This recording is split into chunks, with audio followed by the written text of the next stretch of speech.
Assalamualaikum warahmatullahi wabarakatuh. Hai hai hai, semangat pagi anak-anak. Pagi, yes.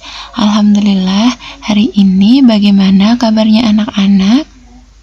Alhamdulillah, saya sehat, saya hebat, yes. Nah, anak-anak, semoga kalian selalu diberikan kesehatan, keselamatan, serta jangan lupa untuk selalu patuhi protokol kesehatan dengan cara mencuci tangan sebelum dan sesudah beraktivitas, gunakan masker saat keluar rumah, serta hindari kerumunan. Anak-anak, jangan lupa untuk absen online-nya ya.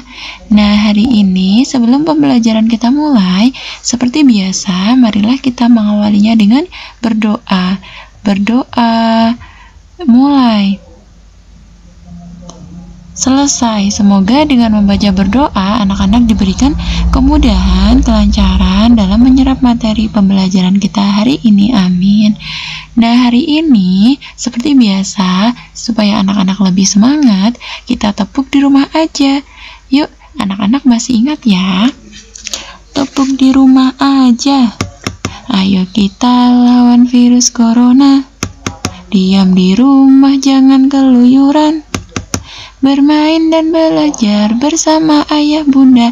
Ayo aktivitas di rumah aja. Ayo kita lawan virus corona. Diam di rumah, jangan keluyuran. Bermain dan belajar bersama ayah bunda. Ayo aktivitas di rumah aja. Nah, anak-anak semangat ya. Nah, hari ini anak-anak memasuki tema 4, subtema 3, pembelajaran 1 dan 2. Hidup bersih dan sehat di tempat bermain. Pada halaman 105, anak-anak tolong buka dulu ya buku paketnya dan disimak baik-baik videonya. Nah, pada pembelajaran yang pertama, anak-anak nanti akan mempelajari tentang memahami suatu teks bacaan, lalu ciri-ciri tempat bermain yang bersih, sikap untuk menumbuhkan kebersamaan, kegiatan melenturkan tubuh, serta bangun ruang. Anak-anak, yuk kita simak bareng-bareng. Coba anak-anak perhatikan pada gambar. Kegiatan tersebut dilakukan Dayu dan teman-teman di tempat bermain. Mereka sedang melakukan kegiatan kerja bakti membersihkan tempat bermain. Hidup bersih dan sehat tidak hanya di rumah dan di sekolah. Kita juga harus hidup bersih dan sehat di tempat bermain. Nah, kegiatan apa yang dilakukan Dayu dan teman-teman? Coba anak-anak, apa? Iya, mereka sedang melakukan kegiatan membersihkan lingkungan tempat bermain. Menurutmu, mengapa mereka perlu melakukan kegiatan itu? Karena untuk kebersihan, untuk menjaga kebersihan tempat bermain supaya mereka terhindar dari penyakit. Apakah kamu setuju dengan kegiatan yang mereka lakukan? Ya, pastinya setuju karena kebersihan merupakan pangkal kesehatan. Nah, pintar. Ada percakapan antara Dayu dan teman-teman. Disimak ya. Kita harus ikut menjaga tempat ini. Kebersihannya harus tetap kita jaga. Teman-teman, siapa yang membersihkan dan merawat tempat ini? Tempat ini biasanya yang membersihkan itu ada. Itulah sebabnya tempat ini selalu indah dan nyaman. Betul, tempat ini juga terasa sejuk karena banyak pohon yang rindang. Nah, dari percakapan tadi pastinya anak-anak tahu ya, mereka itu sedang melakukan percakapan tentang bagaimana kebersihan lingkungan tempat bermain mereka selalu bersih. Nah, ada pertanyaan, apa isi percakapan Dayu dan teman-teman? Iya, pintar, mereka bercakap-cakap tentang menjaga kebersihan tempat bermain. Pertanyaan kedua, bagaimana suasana tempat bermain Dayu dan teman-teman? Coba anak-anak tebak jawabannya apa? Iya, pintar.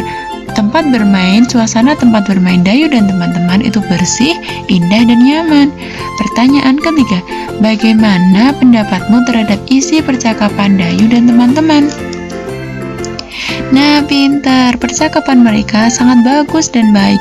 Mereka ingin menjaga kebersihan tempat bermain. Lalu pertanyaan selanjutnya, apa yang harus dilakukan agar kebersihan tempat bermain harus terjaga?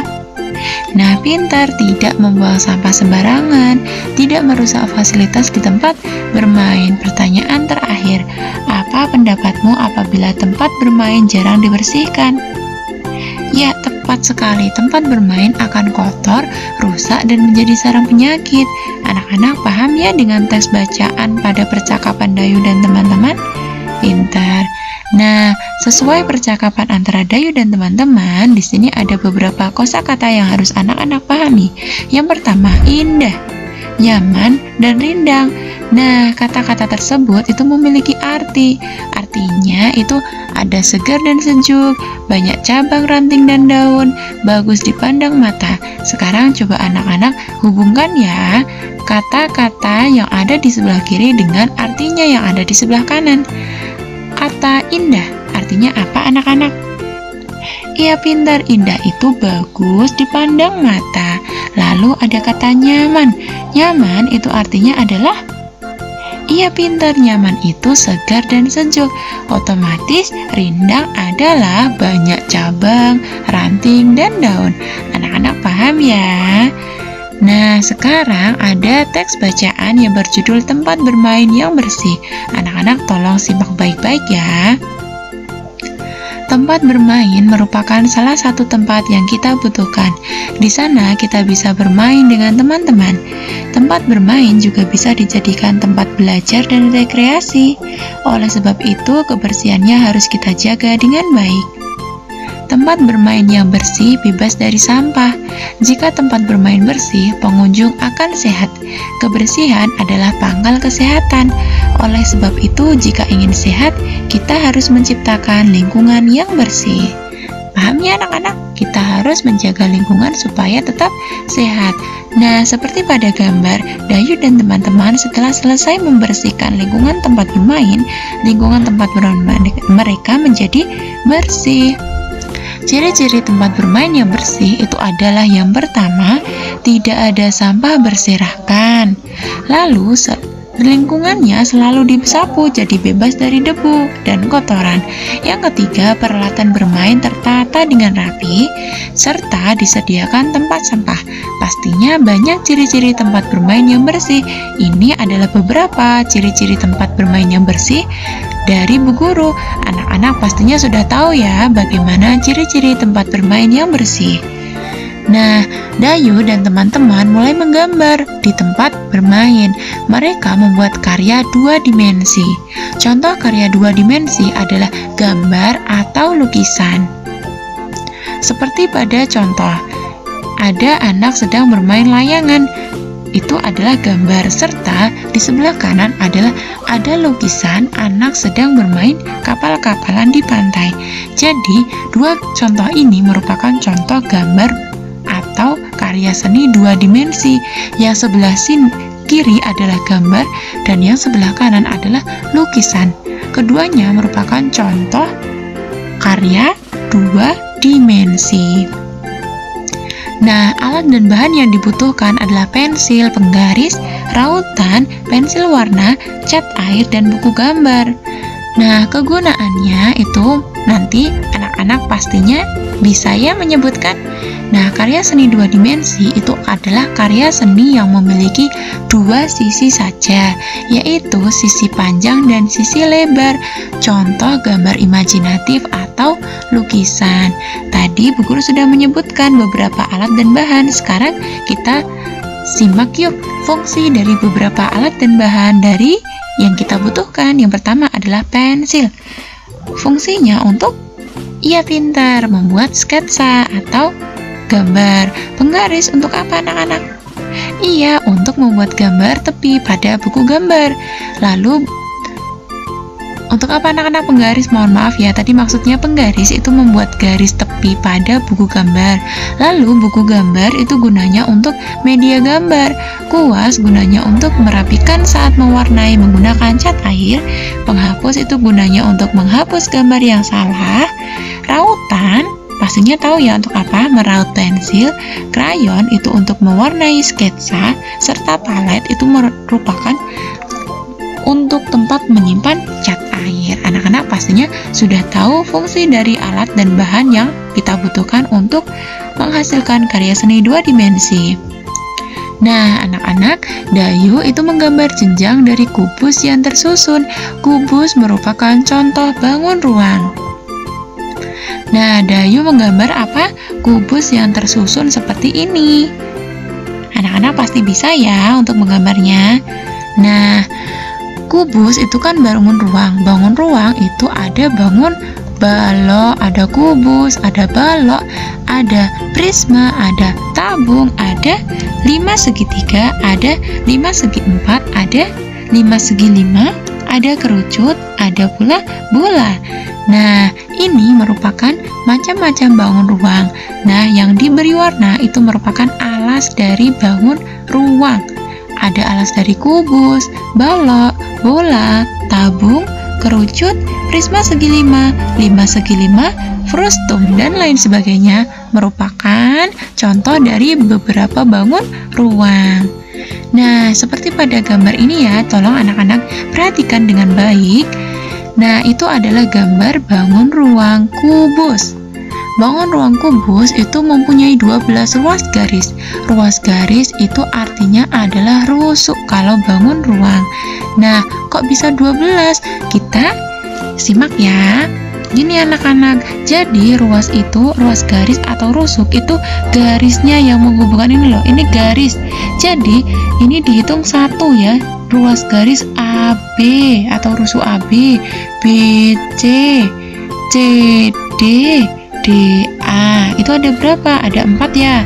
Lalu yang atasnya atau atapnya EF, FG, GH, HE, ada 4 lagi kan, berarti 8. Sekarang yang tingginya ada AE, lalu BF, lalu CG, lalu DH, gitu anak-anak. Jadi kubus ruas garisnya kan ada 12. Nah, itu ada AB, lalu BC, lalu CD, DA, EF, FG, GH, EH atau HE. Terus sekarang tingginya AE, BF, CG, dan DH. Jadi masing-masing itu ada 12 ruas garis pada bangun ruang kubus. Anak-anak paham ya? Coba sekarang ruas garis bangun ruang berikut ini pada bangun balok. Ada berapa? Caranya seperti bu guru tadi ya. Jadi anak-anak mencari alasnya dulu, rusuk pada alas, lalu atap, baru tingginya. Seperti bu guru tadi ya. Ini loh, ruas garis yang pertama itu ini sampai sini, ruas garis AB. Nih, balok ya, ruas garis AB. Lalu setelah AB itu ke sini. Setelah AB apa? BC. Apa? BC. Setelah BC sini ke sini. CD. CD. Setelah CD itu dihubungkan sampai sini. DA. Ya, DA. Setelah itu kita mencari yang atapnya. Atapnya itu berarti yang ini. EF. EF, terus FG, terus GH, terus HE. Itu sudah selesai alas dan atapnya. Sekarang tingginya, berarti yang tingginya ini loh ada berapa? Dihitung ya. Ada AE, ada BF, ada DH, ada CG. Nah, berarti ada berapa? Totalnya ada 12. Anak-anak paham ya? Coba bu guru beri contoh lagi. Ini bangun. Selanjutnya, ada berapa ya ruas garis atau rusuknya? Kita hitung ya dari alasnya dulu. Ini kan bangun prisma tegak segi 4 karena alasnya segi 4. Nah, alas itu kan bawah, berarti ini AB, BC, CD, DA gitu. Benar? Ya, AB, BC, CD, lalu DA.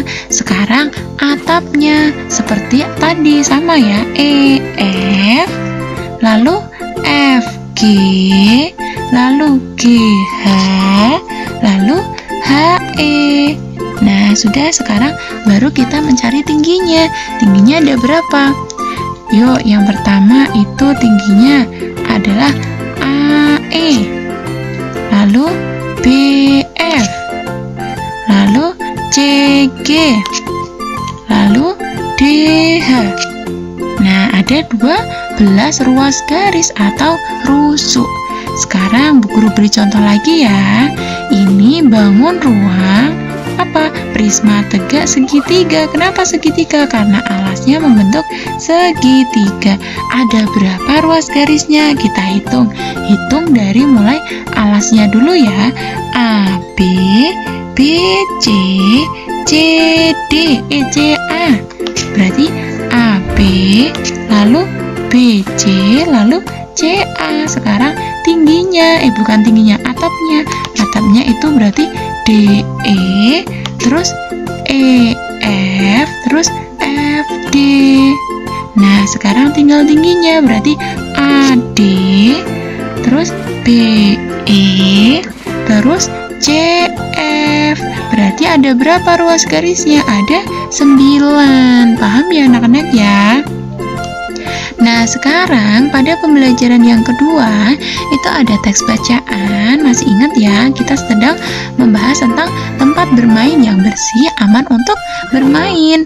Disimak ya, tempat bermain harus bersih agar aman untuk bermain. Sampah, genangan air, dan kotoran harus dibuang karena dapat mendatangkan penyakit. Genangan air akan menjadi sarang nyamuk yang dapat menggigit manusia. Gigitan nyamuk tertentu dapat mengakibatkan penyakit demam berdarah, yaitu nyamuk apa? Aedes aegypti. Keselamatan bermain juga dipengaruhi kebersihan lingkungan. Pecahan kaca dan kerikil yang berserakan harus dibuang. Jika terkena dapat mengakibatkan cedera. Oleh sebab itu, jika ingin bermain aman, kebersihan lingkungan harus diperhatikan. Tempat yang bersih membuat bermain menjadi aman dan nyaman. Gitu ya anak-anak ya. Jadi harus selalu menjaga kebersihan. Nah, pada gambar ini merupakan tempat bermain sepak bola yang bersih, indah, dan asri, ya kan? Gambar lampangan sepak bola yang bersih dan tertata rapi. Nah, ciri-ciri tempat bermain yang bersih. Ini ada teks bacaan nih, tempat bermain yang bersih. Tempat bermain yang bersih bebas dari sampah, seperti yang sudah Bu Guru sebutkan tadi ya. Genangan air dan kotoran itu juga tidak ada karena dapat mendatangkan penyakit. Genangan air akan menjadi sarang nyamuk. Pecahan kaca dan kerikil yang berserakan juga harus dibersihkan karena jika terkena bisa menyebabkan cedera. Tempat bermain juga tidak boleh becek karena bisa menyebabkan anak jatuh dan terpeleset. Nah, karena tadi tempat bermainnya itu bersih, indah, dan nyaman, itu mereka itu bermain sepak bola di sana. Nah, ada caranya. Nah, sebelum anak-anak bermain sepak bola itu harus melakukan pemanasan. Salah satu bentuk pemanasan itu adalah melenturkan tubuh. Melenturkan tubuh itu gunanya untuk menghindari cedera saat bermain seperti pada gambar itu ya. Tentu kamu masih ingat bagaimana cara melenturkan tubuh. Gerakan melenturkan tubuh dapat dilakukan dalam bentuk permainan. Misalnya saja mengoper bola dari depan ke belakang. Nah, permainannya caranya yang pertama, karena anak-anak itu berada di rumah, berarti anak-anak nanti misalnya bisa mencari teman-teman yang ada di sekitar rumahmu. Lalu anak-anak berbarisnya berbanjar atau ke belakang, dari depan ke belakang. Lalu berdiri tegak dengan kaki dibuka selebar bahu. Terus anggota yang paling depan memegang bola dengan kedua tangan, lalu mengopernya lewat atas kepala dari depan sampai belakang. Lakukan perlombaan dengan kelompok lain. Jadi ini gunanya untuk melakukan kegiatan pemanasan melenturkan anggota tubuh gitu ya anak-anak ya. Seperti pada gambar, jadi yang paling depan itu yang bertugas untuk membawa bola yang paling utama, lalu dioperkan dengan temannya di belakang lewat atas kepala. Begitu seterusnya sampai selesai, sampai anak yang paling ujung belakang gitu. Paham ya anak-anak ya? Nah, sekarang bagaimana perasaanmu setelah bermain? Tahukah kamu apa kegunaan permainan yang kamu lakukan? Ya, pastinya tahu. Permainan mengoper bola dari depan ke belakang membutuhkan kerjasama yang baik. Sikap kerjasama yang baik pantas untuk kita tiru. Kerjasama merupakan perwujudan sikap persatuan. Nah, tahukah kamu olahraga lain yang membutuhkan kerjasama selain sepak bola, anak-anak? Yuk kita simak. Nah, selain sepak bola, contoh olahraga yang membutuhkan kerjasama yaitu bola basket, kegiatan permainan voli, permainan kasti, permainan rondes, dan lain sebagainya. Nah, apakah sikap yang harus kalian miliki agar terwujud persatuan ketika bermain dengan teman? Iya, nah sikapnya yang harus kalian miliki agar terwujud persatuan dalam bermain, selain anak-anak harus pengertian, anak-anak juga harus jujur dalam bermain, terus harus kerjasama dengan baik, terus tidak membeda-bedakan teman, serta harus bersikap adil dan sportif. Sportif itu tidak boleh curang. Nah, setelah anak-anak mempelajari pembelajaran tema 4, subtema 3, pembelajaran 1 dan 2, anak-anak sekarang mendapatkan tugas dari Bu Guru. Tugasnya yang pertama, gambarlah jenjang dari kubus yang tersusun seperti pada contoh Dayu menggambar tadi loh. Lalu anak-anak jangan lupa untuk memberikan warna ya supaya lebih cantik. Nah, soal yang kedua itu kerjakan soal halaman 113 nomor 4 dan 5. Jangan lupa digambar menggunakan penggaris ya. Nah, soal yang ketiga itu sebutkan sikap yang harus dimiliki agar terwujud persatuan dalam bermain. Bu Guru ulangi ya. Soal yang pertama, anak-anak nanti menggambar jenjang kubus yang bersusun, sudah ada pada buku paket. Jadi anak-anak nanti tinggal melihat pada buku paket. Pada video ini juga ada. Anak-anak boleh melihat dan mencontek untuk gambar jenjang dari kubusnya, serta jangan lupa untuk diwarnai. Soal yang kedua itu mengerjakan 2 soal nomor 4 dan nomor 5 pada halaman 113. Jangan lupa untuk digambar ya. Dan soal yang ketiga itu sebutkan sikap yang harus dimiliki agar terwujud persatuan dalam bermain. Nah, tolong anak-anak kerjakan tugas tersebut dengan sungguh-sungguh, penuh tanggung jawab dan mandiri. Anak-anak pasti bisa mengerjakannya. Semangat mengerjakan tugas anak-anak hebat kelas 2. Semoga anak-anak bisa mengerjakan tugas tersebut dengan jujur, mandiri, dan tanggung jawab ya. Semangat. Terima kasih sudah menyaksikan video Bu Guru hari ini. Mohon maaf apabila masih banyak kesalahan dan kekurangan. Ayo berlari ke sana kemari sambil jalan berliterasi. Bu Guru akhiri pembelajaran hari ini. Cukup sekian dan terima kasih. Bu Guru akhiri. Wabillahi taufiq wal hidayah. Wassalamualaikum warahmatullahi wabarakatuh. Terima kasih. Thank you. See you.